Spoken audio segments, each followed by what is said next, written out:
I wanted to follow up on some thoughts about being a Christian agnostic because I can imagine there are a lot of questions that would arise from particularly members of my own community because I grew up as a Christian and, my whole life up to this point has been affirming the Christian worldview and being, very intentional and an active member of that community. So I wanted to kind of explain some things that would hopefully respond to some of those inquiries. The kind of the what, why, and how of it all. So first of all, to recap kind of what a Christian agnostic is, at least in my nuanced view, I would say, I'm a Christian agnostic in the sense that I'm agnostic about whether or not God exists, whether or not Jesus rose from the dead, literally. I think that I don't have the information to make claims to these with a level of certainty. And those are things that I'm still thinking through in my own journey. Now, I would say that I'm a Christian in the sense that, for one, I've grown up in Christian community, and I live in a society that is largely influenced by Christian values. And so that's the world in which I'm immersed. I can't help but live life through the lens of those values and principles.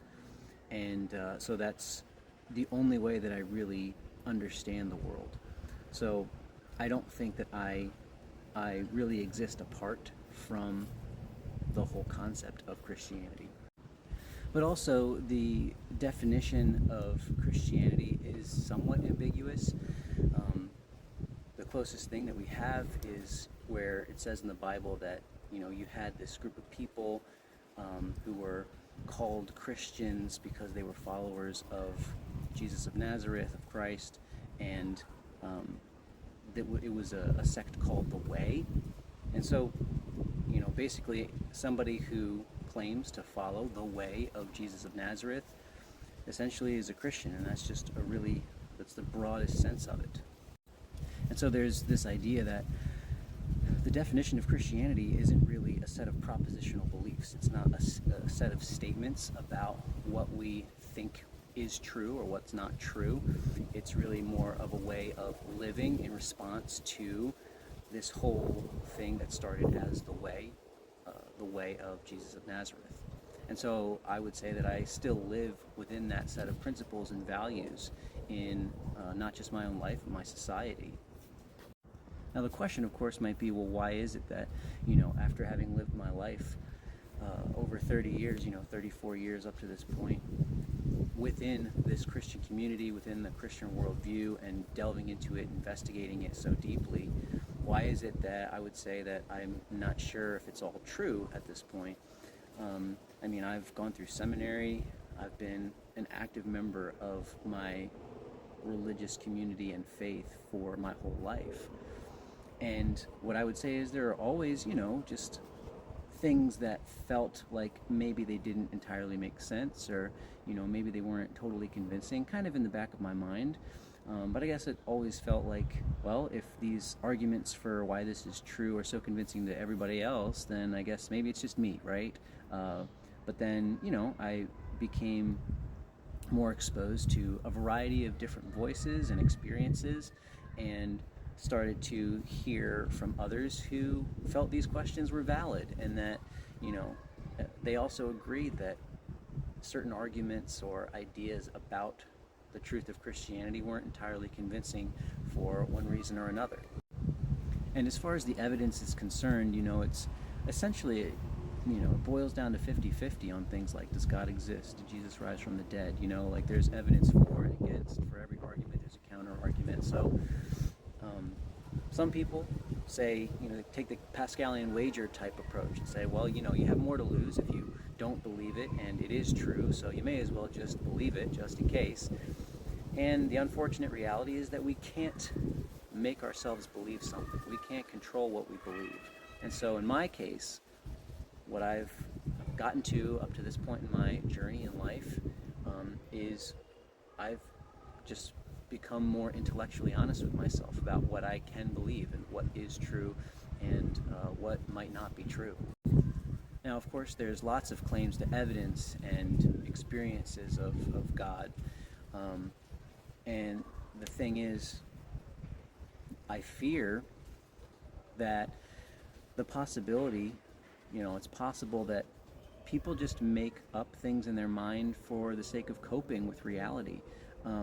This is sort of like the Nietzschean, Freudian, Marxist philosophy that, Christianity and all religion is really just a way of trying to cope with the fact that one day we're going to die and that's going to be it. And that's a possibility, and it is somewhat depressing. But the point is that as humans, and we know this through evolutionary psychology, and there are sophisticated models of psychology and sociology that show, there are a variety of ways that humans kind of build these frameworks in their minds about what to believe and why.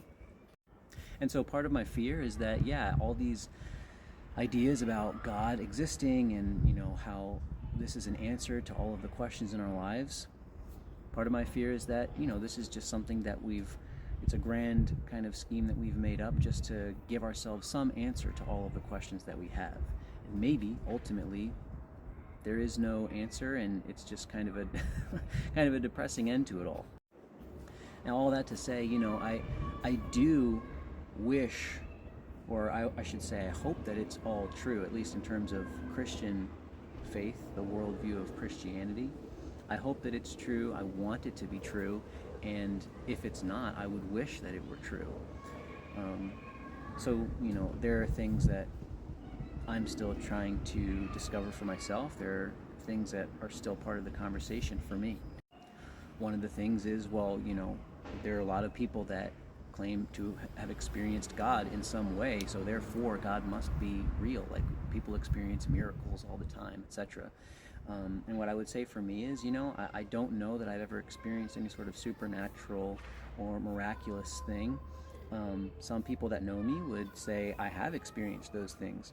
But I think there's a difference between, something that is truly miraculous in the sense that it's impossible, it couldn't happen without some divine intervention, versus something that we just attribute to God because it's highly improbable. And I would say I've never seen or experienced something that is just purely impossible, and so, I would call a miracle. I would say that there are experiences I've had in my life that, just based on the circumstances, are incredibly improbable and really seem like there's some hand in it, maybe somebody that's looking out for me or something like this.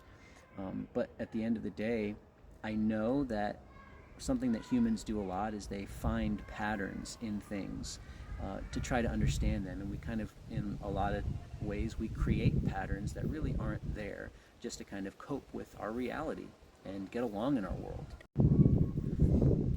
But at the same time, I do believe that Christianity is a good story, and I think, in my experience, it's the best story. And of course, I'm biased because I have been raised in this whole framework of a worldview.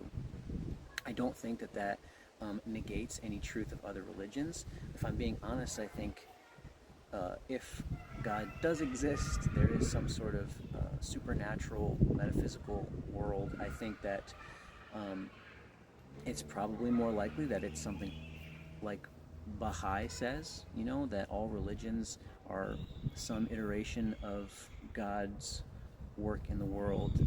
There's some level of truth that we all kind of see. We don't see the whole picture. And so that's also part of the conversation. But in the meantime, the question is, well, then how do I live? Well, again, I still live, I believe, as a Christian as best I can, via the way of Jesus of Nazareth.